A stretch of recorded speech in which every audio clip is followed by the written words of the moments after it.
ایک بری عورت وہ اگرچہ معتبر ہے لیکن اس کے دام صورت سے زیادہ شہر اس کے جسم کا اسیر ہے۔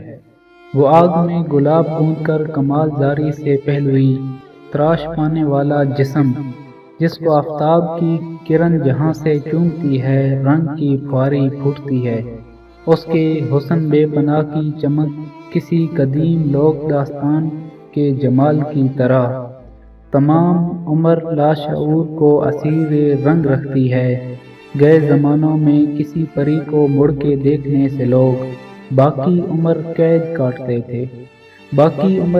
کاٹتے تھے یا سزائے باز دیدہ آگ ہے، یہ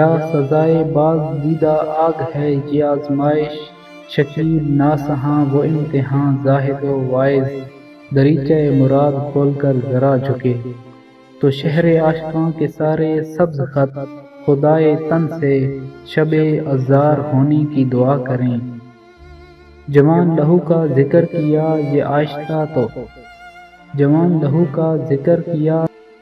آشتا تو پیر سال خردہ کو صبح خیز کر دے، شہر اس کی دلکشی کے بوجھ سے چٹخ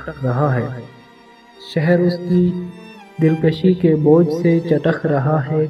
کیا عجب حسن ہے کہ جس سے ڈر کے مائیں اپنی کوکھ جائیوں کو کوڑ سرخی کی بددعائیں دے رہی ہیں۔ تمواریاں تو کیا کہ کھلی کھائی عورتیں بھی جس کے سائے سے پناہ مانگتی ہیں۔ بیہاتہ دلوں میں اس کا حسن خوف بن کے یوں دھڑکتا ہے کہ گھر کے مرد شام تک نہ لوٹ آئیں تو وفا شار بیویاں دعائے نور پڑھنے لگتی ہیں۔ کوئی برس نہیں گیا کہ اس کے قرب کی سزا میں شہر کے صحیح قدرداں نہ قیامت صلیب کی قبا ہوئے۔ وہ نہر جس پہ ہر سحر یہ خوش جمال بال دھونے جاتی ہے، اسے فقیہ شہر نے نجس قرار دے دیا۔ تمام نیک مرد اس سے خوف کھاتے ہیں۔ اگر بیکار خسروی کبھی کسی کو اس کی راندہ جہاں گلی سے ہو کے جانا ہو تو سب گلائے دار اپنی عصمتیں بچاتے یوں نکلتے ہیں کہ جیسے اس گلی کی ساری کھڑکیاں زنانہ مصر کی طرح سے ان کے پیچھے دامنوں کو کھینچنے لگی ہیں۔ یہ گئی ماسووں کا ذکر ہے کہ ایک شام گھر کو لوٹتے ہوئے میں راستے میں بھٹک گئی۔ میری تلاش مجھ کو جنگلوں میں لا کے تھک گئی۔ میں راہ کھوجتی ہی رہ گئی۔ اس ابتلا میں چاند سبز ہو چکا تھا، جگنوں سے امید باندھی تھی۔